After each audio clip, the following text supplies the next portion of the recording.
see the lines compiled. How many lines are compiled?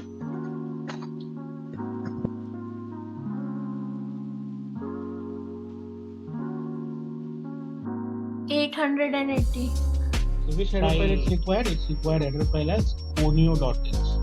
So say here ponio.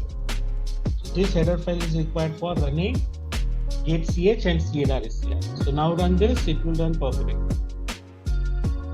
Right? So give numbers, say 42 and 22. So you can see the answer.